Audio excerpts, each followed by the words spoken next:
So namaste everybody, welcome back. Today we have a very interesting guest, Suraj Jagan, who's a singer, composer, musician, um, who's been around for a while and done some game-changing work in the way we look at music in the mainstream and outside of it.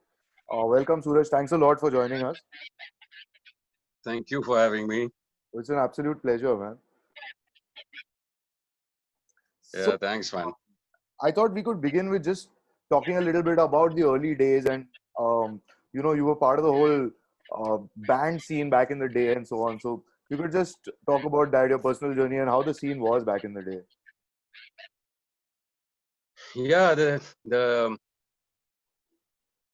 thing is, I started out in '87, okay, and uh, it was a very different time at that time because there was the only channel on TV was Doordarshan, and that was black and white, and there was nothing called remote control.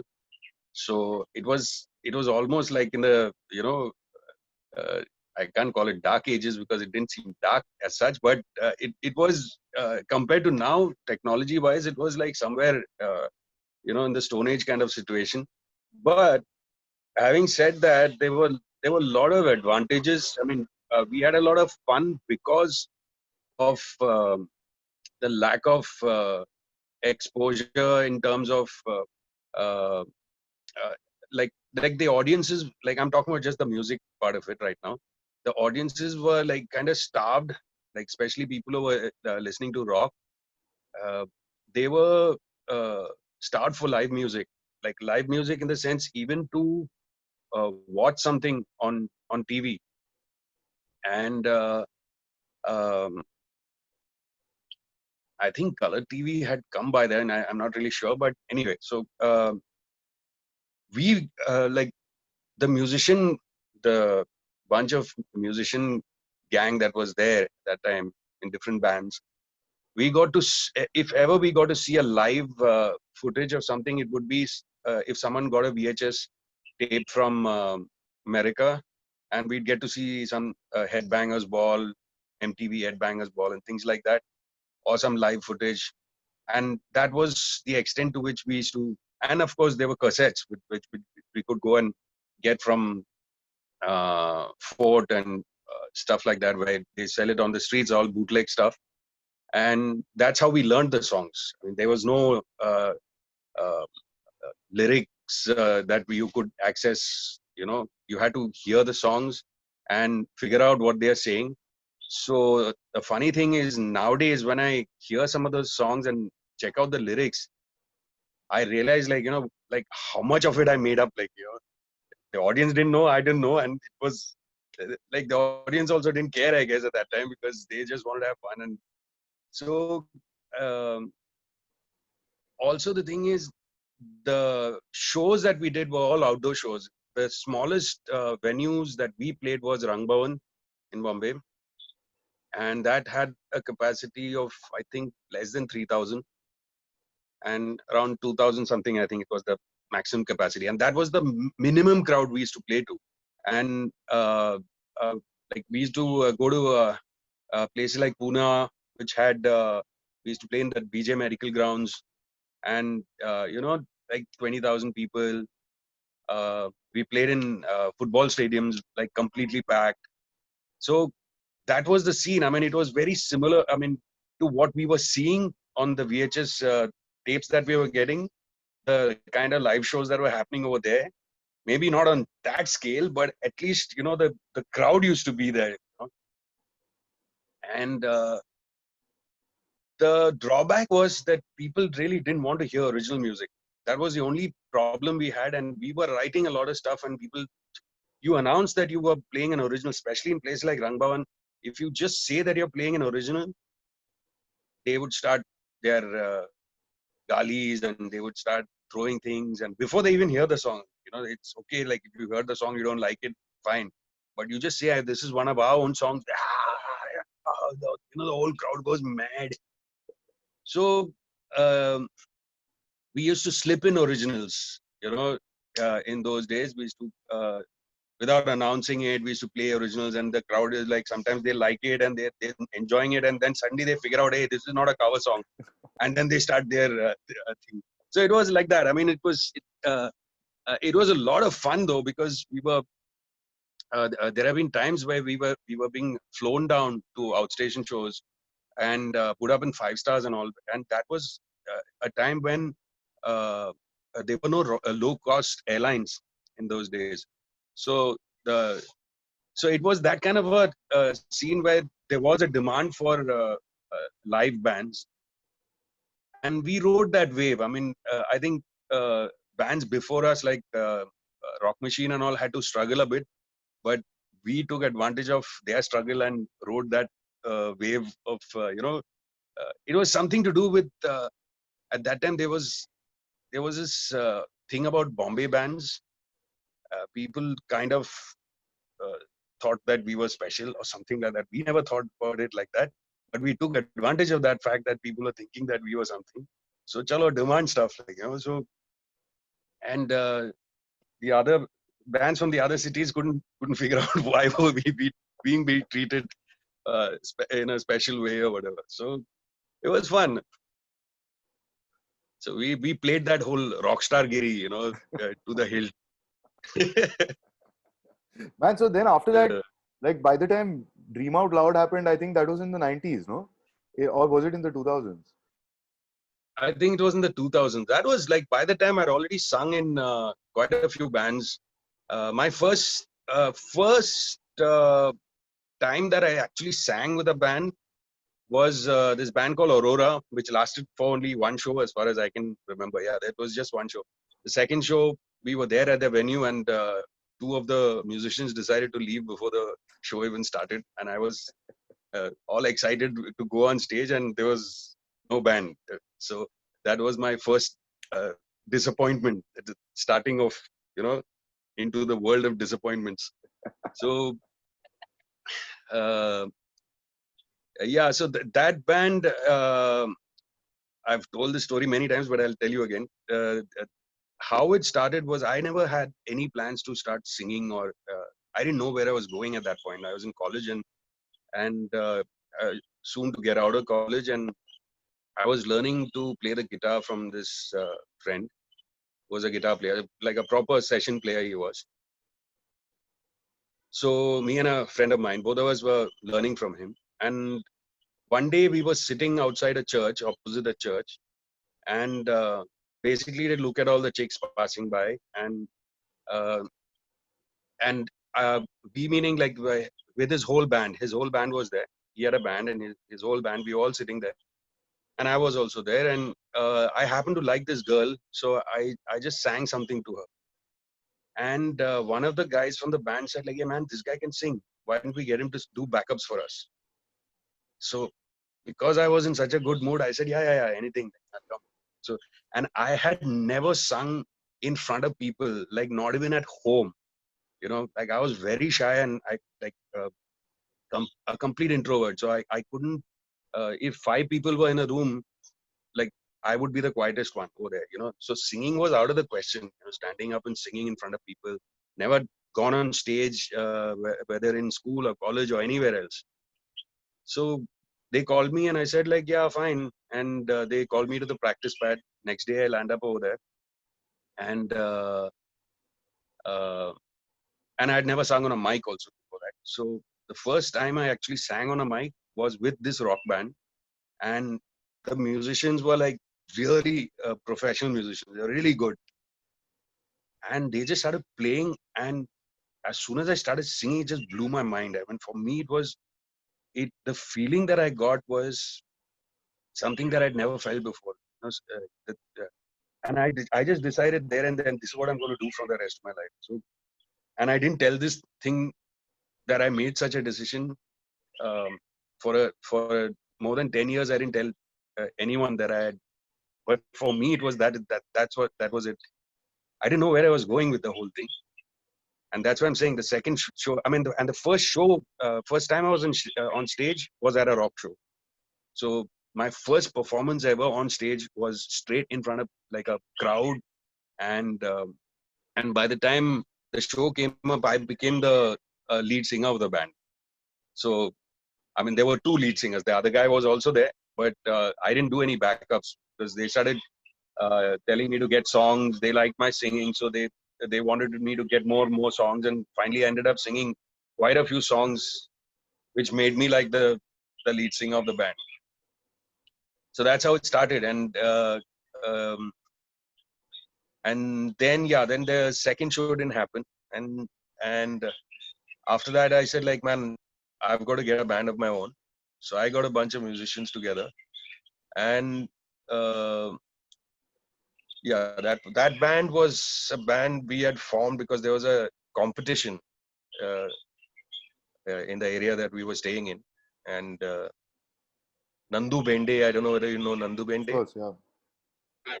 Yeah. So Nandu Bende was the judge, and so we didn't win that show. We came. I mean, Nandu Bende just said that if there was uh, a prize for best vocalist, I would have given it to the singer of this band, and that was me. And the band that won was a band again from the same area, and I went and approached the bassist of the band and said like, why don't we form a band together? So he said, yeah. And that was my first band called Crisis. That was the first uh, like proper band which went on to do a lot of shows. Our first show was Independence Rock. So that went on for quite a while, and then people started leaving. The drummer left, and you know family pressures, this that, people started leaving, and I started getting replacements. And at one point, uh, our guitarist had an accident, and then he decided not to play anymore. And then I had to get another guitar player, and then Paresh Kamath came in. You must be familiar with Paresh Kamath, right? Of course, yeah. Paresh and Naresh. Yeah. So Paresh was the guitarist, and we became a 4-piece at one point from a 5-piece band. And then that went on for a while, um, and then there was a period where there was this one year that things were just not going anywhere.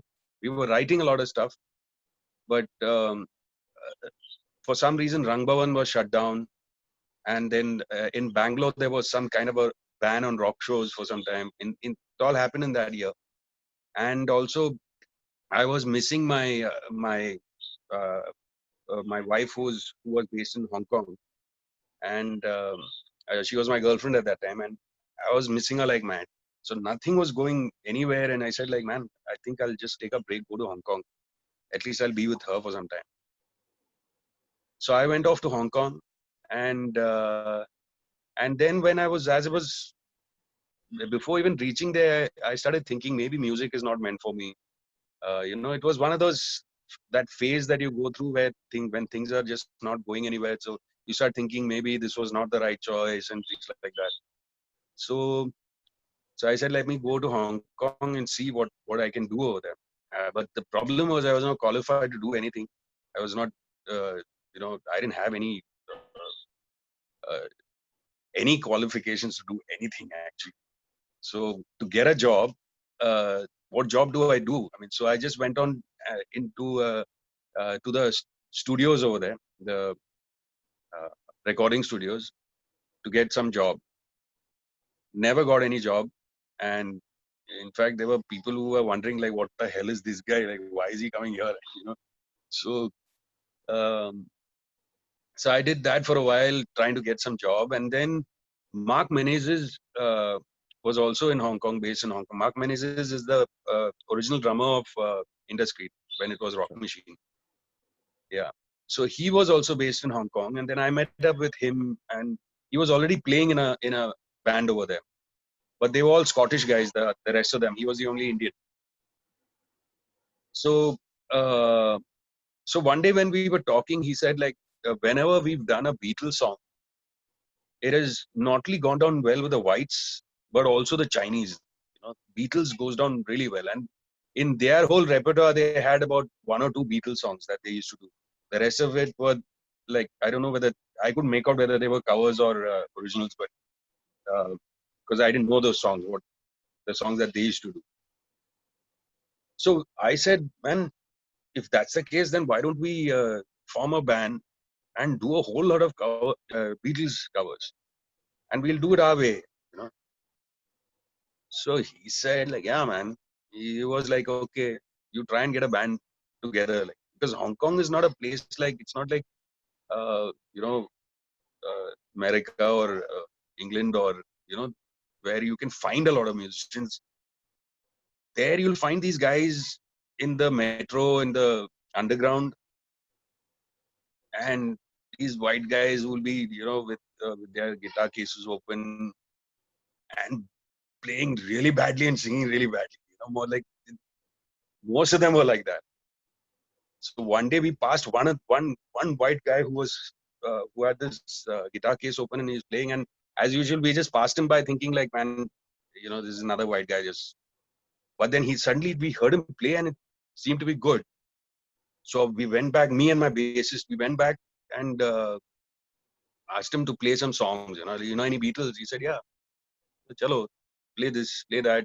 He started playing all the songs that we told him to play. Then next thing was, you want to be in a band? Yeah, chal, come. So that's how we got people into the band, and we formed a band. Within a month, I think I got a band together over there, and that band became really popular in uh, the pub scene over there. Uh, so because the Hong Kong mainstream music is Cantopop, uh, which is huge. I mean, those guys, you know, they're, most of them, they are actors, and uh, it's like, you know, having people like Shah Rukh Khan and Amitabh Bachchan also as pop stars. So it was like that. So their superstars used to be pop stars also. So they you can't even think of being anywhere near that league. So our thing was a very small thing. You know, we were playing to the pubs, and this was during the British rule. It was before '97. So we became so popular that we got a write up in the South China Post, which is South China Morning Post or something like that it was called, which was their most popular newspaper, which is unheard of for a local pop band to get that kind of a write up. Are we still on? I Yeah, think stuck. we're on, we're on.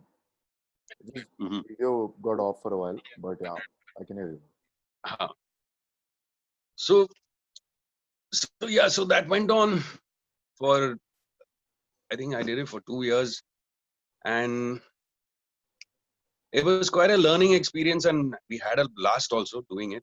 Learning experience for me was, I'd never played in a small uh, indoor place, and my first show over there was a Tuesday night in this small little pub called Carnegie's, and I had no idea how to handle the whole scene, because first of all, Tuesday night there were very few people, and here we are, and the music that we were playing, even though it was Beatles, it was all rocked out, because I'd found this Australian guitar player who was about 18 years old or something at that time, and he was also into rock, and so it was completely rocked out. You know, the songs were you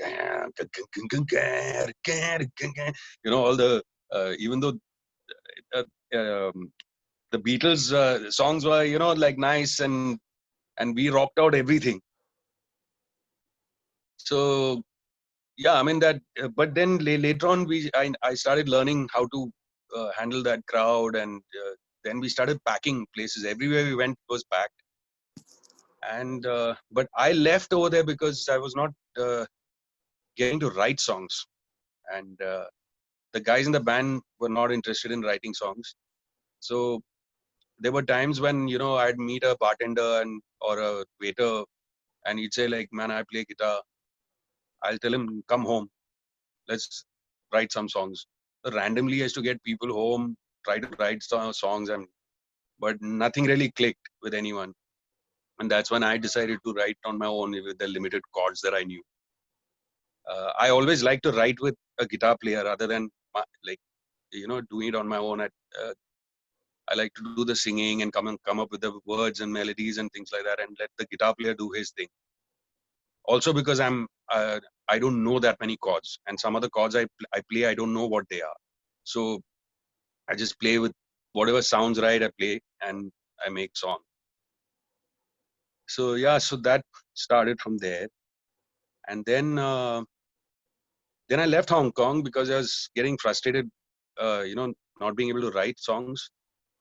And the band was really doing well, and they didn't want me to go. And in fact, some of the guys said like, "Ah, man, we'll fix you up with some hotels and contract and things like that." I said like, "Man, that's not the thing. It's not about the money." And then also the money that we were making, I had made more money over there uh, uh, in 1 year. I made more money than I ever made in all the years that I played in India with the band here. Even though we never played free shows in Bombay or anywhere else, you're always getting paid. Whether it was 20 grand, 15 grand, something, right up to 65 grand and all, we've gotten paid, which was great for those days.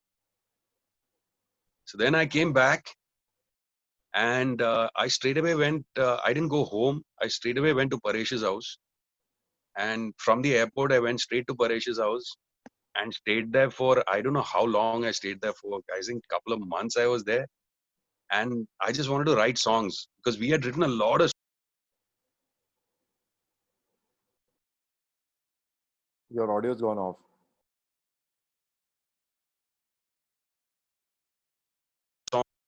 You're back. Hello. Yeah, I can hear you now. Yeah. 1 second. Let me just put this thing off. If I put my airplane thing, your thing will go out. It depends. Are you on Wi-Fi or on? Yeah, I am on Wi-Fi, but my Wi-Fi might just go off for a second, but I can get it back. No. Yeah. You can rejoin the thing also. You can leave and join again also. 1 sec. Let me just try. Huh? Yeah.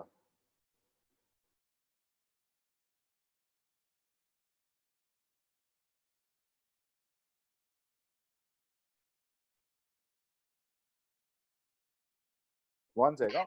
Yeah. We're on. Yeah. So yeah. So you just want me to keep on talking, or? Yeah, go for it. So yeah, so I came back. I just plonked myself at Paresh's house, and we got back into writing again. And we were thinking of getting the band back together, Crisis, the first band. So at that point, Dhruv Ganikar, who had this band called Chakravyuh, he called up. So he called me and said, "Man, why don't you come and sing with us?" So I said, like, "But I've just gotten back with Paresh and I'm writing with him." So he said, like, "Get Paresh also along." So that's how Paresh and I joined Chakravyuh. I don't know whether anyone remembers all these bands, but this was the other band that happened. So Chakravyuh was, where songwriting is concerned, was the best experience I've had with a band, because of the combination of people. Paresh and Dhruv are very different guitar players. Their styles are very different. And then there was T2 and Anand. T2 was a drummer, and Anand was the bass player. So Paresh and T2 did the major part of the songwriting at that time, because Dhruv had just joined this ad agency and he was quite busy, so he was not able to just hang out and write songs. So he used to come in and put in his parts, but that made a huge difference when he used to just come in and put in his parts. It used to take the song in a direction which probably we didn't think about. And I used to come up with the melodies and lyrics. And it was a great experience. I mean, we were like churning out stuff. And this is the band that played in a show. Probably we must have played about 3 or 4 covers, and the rest was originals. And by that time, the scene also was changing. People are kind of accepting originals by then. It was not, at least there was not violence happening. You might get a few galis, but it was okay. I mean, so yeah, Chakravyuh was a great experience. Unfortunately, we never recorded anything. Uh, all those songs, I mean, we still think about it and talk about it, but it's not happened till now. I mean, if we all, I mean, I'm ready to do it, but the rest of them need.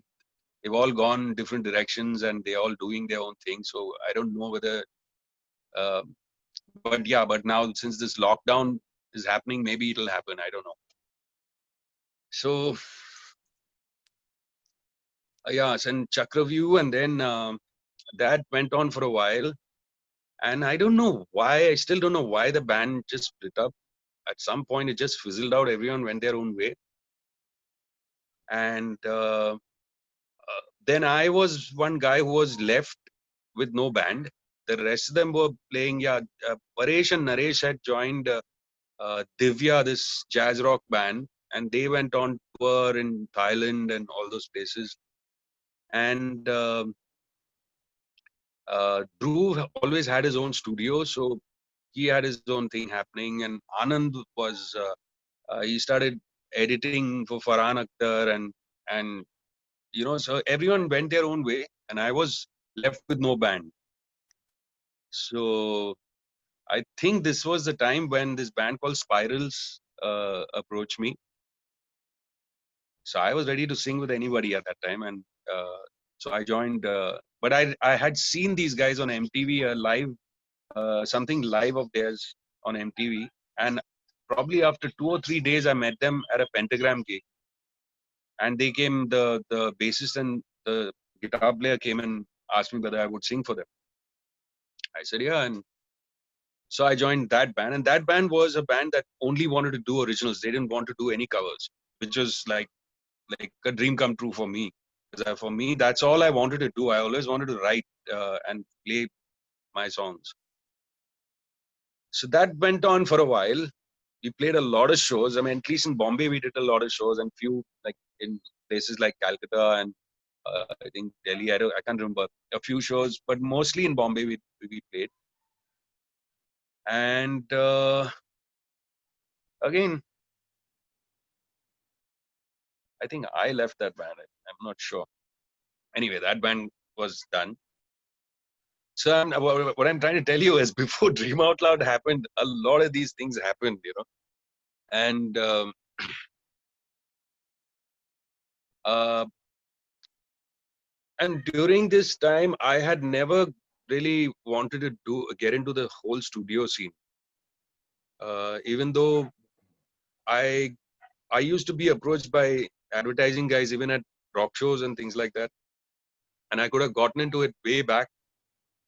Um, but at that point I didn't really want to get into the studio scene. So, but then when you're completely broke and you have no other source of income or anything like that, then you just take up whatever comes your way. So that's how I got into the studio scene. So I got into doing jingles, and it was going on session work. Just I was just doing jingles, and during that time is when I met Chandresh. And Chandresh also, I had seen one of his shows in Mudai, in IIT Mudai. That's where I'd seen him perform with his band, and I really liked him as a guitar player and a performer. So I was at that time I was thinking, man, I should get a band together with this guy. It'd be great fun. And probably maybe after a year or something, or some months later, T2, the drummer of Chakravyuh, he called me up, said like, man, there's a corporate show happening, and I've got a bunch of musicians together. Will you sing? I said, yeah. Landed up at his house, and Chandresh was there. That's where I met Chandresh for the first time. That show never happened. So T2, the next day or something, he called me up and said like, man, that show is not going to happen. So just inform Chandresh. So I called up Chandresh and I was telling him, man, this show is not happening. And we got talking about our influences and things like that. And it matched up pretty well. So I said like, man, and he stayed close by also. It was about a 10-minute drive from my place. So I said, why don't we write something together? So he said, yeah. That's how Dream Out Loud started. So we just, but he was also a session player. He was doing a lot of studio work. So it was whenever we both had time, we used to meet up at his place and jam and come up with ideas and songs. And initially we tried to work with a bassist and a drummer. We thought we'll get a band together and write together, but then those guys didn't show much of interest, and so we decided to record the whole thing ourselves, make a CD, and then give the CD to musicians to play. Then we got Lindsay and Naresh for bass and drums, and we did a few gigs with that. And then it was Naresh couldn't stick on because he had his other commitments with Kailasa and all that. So got another bassist, and we made some videos and went on for a while. Dream Out Loud, and we even in Rock On the movie, the band that's playing. Have you seen Rock On? Yeah, of course. I wanted to ask you Yeah. about So that, in fact, about Zerile, no? And Rock On, I wanted to ask you about, especially because it's kind of a defining moment, right? It's, to me, at least personally, it symbolizes that movement of, the so-called outsiders, the people from the whole band scene and so on, moving into the mainstream, right. Yeah. So, yeah, how do you see that, man? Because that's a big one. Because a lot of that whole era of, the music director and the arranger and so on kind of diluted itself in the 2000s, no? Yeah. But see, as far as Bollywood is concerned, that was just a trend, man. For them, it was, abhi kya chal raha hai? So, that was it for them. But for whether, at least it gave a little bit of a spotlight to rockers, and because a lot of people didn't even know that form of music, that genre of music existed, which is, which for us sounded, when you get into that whole Bollywood, the Bollywood world, you realize even those guys they had no clue what rock was, and whereas Farhan and all are not like that. Farhan, like he's been into all this way back. He's just like one of us. He's that goes for rock shows and Bandra voice. So he's been into it, but I'm talking about the most of those very filmy Bollywood guys. So yeah, that also happened. It was just a coincidence. My life has just been one coincidence after other. There's nothing. I've never planned anything, because I had no plans of getting into singing for movies, because I never thought I was good enough to do that, because the kind of guys that were there at that time were all classically trained guys, or at least they were like really good singers like KK and all these guys.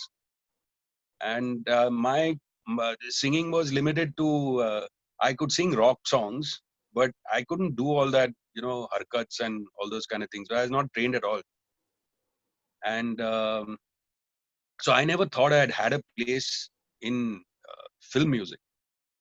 And the first song that I got to sing was Vishal Shekhar's first movie, which was that song didn't become a hit. It was a song called Hum Naujawan Hai, which and that was not a solo song. It was me, Vishal, and I think it was Shekhar, the third guy, who was singing it. I can't remember who the third guy was. So 3 people singing that song, and that was my first experience. And I got that song because I knew Vishal from way back, So because we were in the same scene, and we were friends way before he became Vishal Shekhar and all that. So that's how it was one of those things. He just called me to sing, and that happened. And the second song I think I got I think 10 years later or something, the next Bollywood song that happened. I think it was Johnny Gaddar, if I'm not mistaken. That was a Shankar Ehsaan Loy.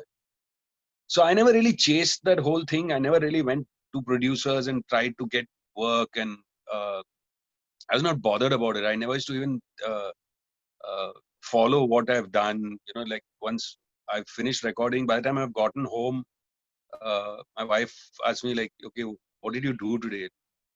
I completely blanked out. Because by the time you drive in Bombay in that traffic and you're listening to some Pantera or something in the car, and by the time you come home, you can't remember what you sung. And that was not because I didn't, I thought of Bollywood as something, below me or anything like that. It was nothing to do with that. It's just that I was not really attached to all that. It was uh, uh, just a means. I mean, for me, like, how can I get my band going? My focus was always on a band. I just wanted to be in a band. So anything that can, support that, I can get money from here to, keep this thing going. That was the only goal for me. So that's the reason why I never really paid attention to what I did. I went there. It was just a job for me. I enjoyed it. I loved going and recording. Like I still love doing that, man. But I love that whole studio. Something which I pushed away for the longest time. Once I did it, I really started loving it. This whole studio atmosphere is great fun. I mean, once you get into the studio, the sound engineer and the whole that whole atmosphere is just besides the job part of it, the even the I love that whole atmosphere. So, um, but where the job is concerned, as soon as I finish it, like it's done. Like, and I'm happy. I'm going home. So that's how it used to be. So uh, I, I don't know what I was trying to say. Um, yeah, you were talking about Zehrile, no? Zerile and yeah, rock in Bollywood and kind of uh, the milieu seems to be changing because, as you said, like Farhan is different from the filmy, clique, the stereotypical Yeah, Bollywood walas. And so yeah. the newer directors and the newer musicians also come from a different worldview, no? So how do you see that shaping up in the future? I don't know, man. See, the thing is, when it comes to that whole Bollywood scenario, I never really, even when I was in Bombay, I never should really keep in touch with what is going on. It's just that I don't live there anymore, by the way. I live in Goa. So, uh, so the only way I used to come to know about uh, song or films is because you're bombarded with hoardings when you're driving.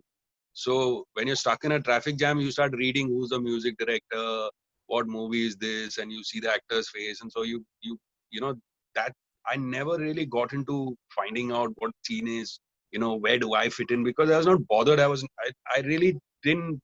It didn't really matter to me whether I was there or not, in the scene. I was not. Basically, I had no ambition to be a playback singer. It just happened. I'm happy that it happened. I'm grateful that it happened. But it was not something which I really wanted to do. अरे मेरे को एक singer बनना है. I want to be famous and this that. Even the fame thing, um, it was uh, it was fine. But I am a very private person. Like these one-to-one talks I can do. But like in general, I prefer to be on my own. I mean. Uh, So I got a taste of that fame thing, especially after doing Rock On, that role in Rock On. So I got a little bit of that taste of what fame is, and I really admire those guys, man. Those superstars, how they can handle that thing. It's crazy, man. I mean, I saw it firsthand. What happens to guys like Arjun and Hrithik Roshan and all these guys when they're out and you know uh, even when they go for a premiere or stuff like that, they just get ripped apart, man. And that's not a, I mean, for me, I don't want that, man. I mean, like, it's okay. Like, from far, you say hi and all that is fine. Even if you want a selfie and all is okay. But that craziness is, I mean, you don't have a life after that, man. I mean, if that's your thing, then great. If you're tripping on that, it's great, man. I mean, if you really like, people going crazy for you and they're, jumping off balconies for you and all, if that's your trip, it's great. But that's not my trip. I mean, for me, it's like, I like to have fun with a band and that's about it. And I like being on stage and the audience on the, uh, I mean, where they are. And I like that social distancing. I've always liked that. So what's been up now, man? How's Goa? Are you in the scene? Do you play in a band there?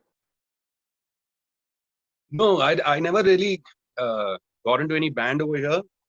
Um, I I jammed with a few. I know a lot of musicians. I got to know a lot of musicians after I came here. So once in a while, I just go and jam with, when they're playing, and that also I haven't done that in a while now. It's been 3 years since I have not really done even that. So I've just been writing stuff on my own, and uh, and once in a while I'd collaborate with somebody and things like that. And of course, I record that.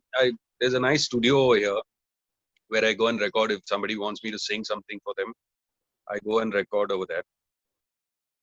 And I've done film songs from here and sent them. And I've been doing this way before the lockdown and all. Like, for instance, there was a song called Dunia, uh, which is a movie called Noblemen, which was on Netflix, I think. So the music director was in London, and the whole team was in Bombay, and I was here.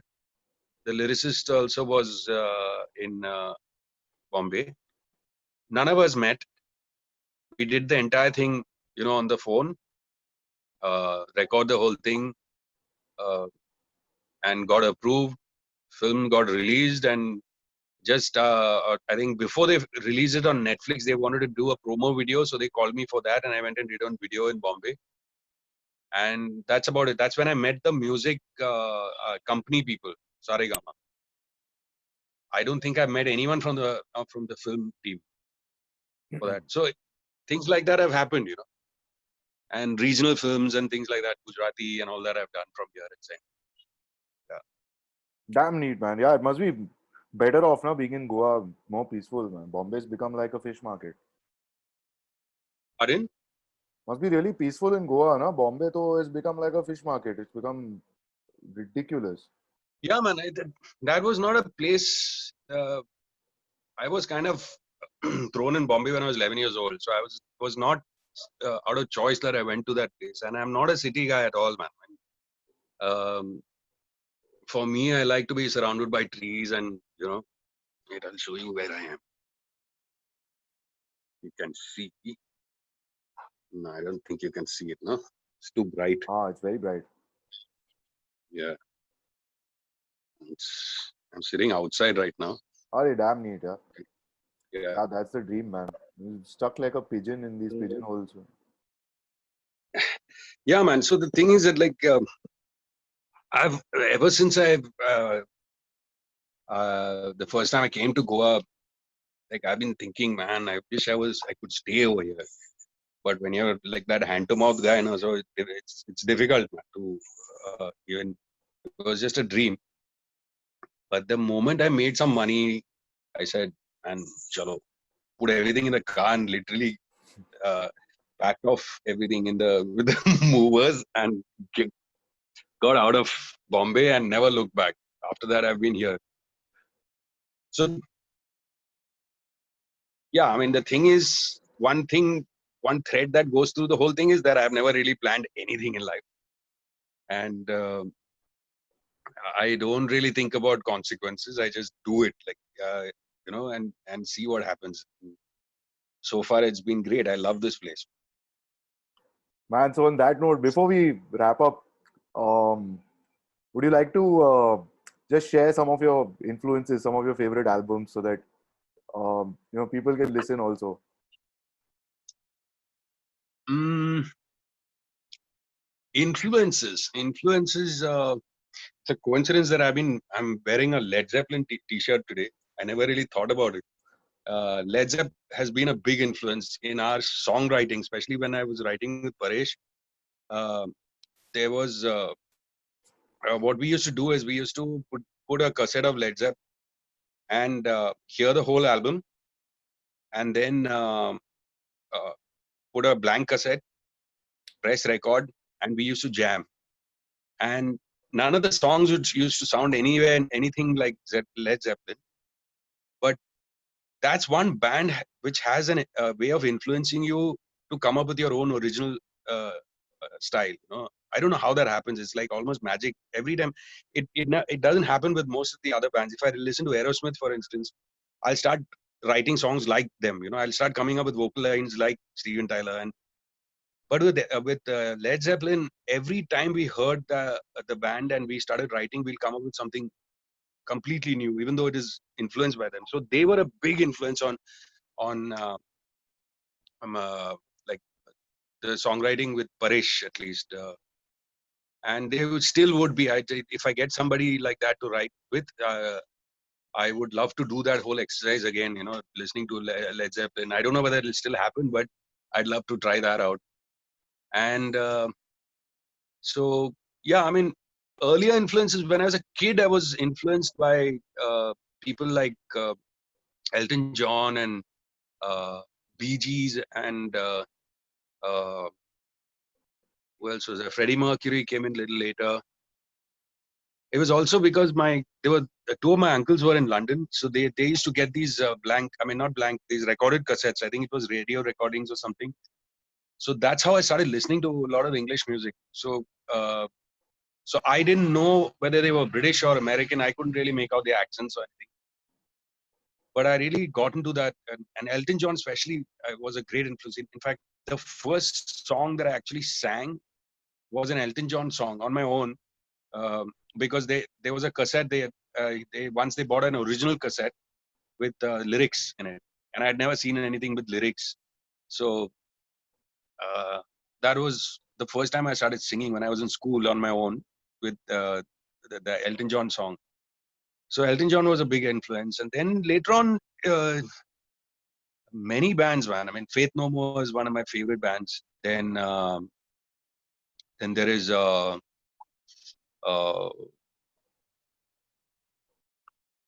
Soundgarden, um, and Chris Cornell as a singer. But my all-time favorite singer has been Steven Tyler. I mean, even as a performer and as a person also, like the way he has fun, I really love that. Like he's like a kid who's just still having fun. He's 70 or 80 years old and he's still jumping around and having fun, dressing up however he wants to, like complete freedom. Have you gotten stuck or what? Video stuck. I can still hear you though. You're back now. Yeah. So Steven Tyler, ever since I heard Steven Tyler, in fact, Steven Tyler, the first time I saw Steven Tyler was when I had gone to see this band called Europe. They had come down to Bombay in Andheri. They performed in the stadium. And so before the gig, there were these screens, big screens on either side of the audience and everything. And they were playing videos, and they played "Dude Looks Like a Lady," and I had never seen any singer like him till then, and that just blew my mind. Like I was like, man, this guy is such a free guy, man. He's just doing whatever the hell he feels like. He's not a graceful dancer, but he just does his thing, and it's he was. I still love to watch Steven Tyler till date.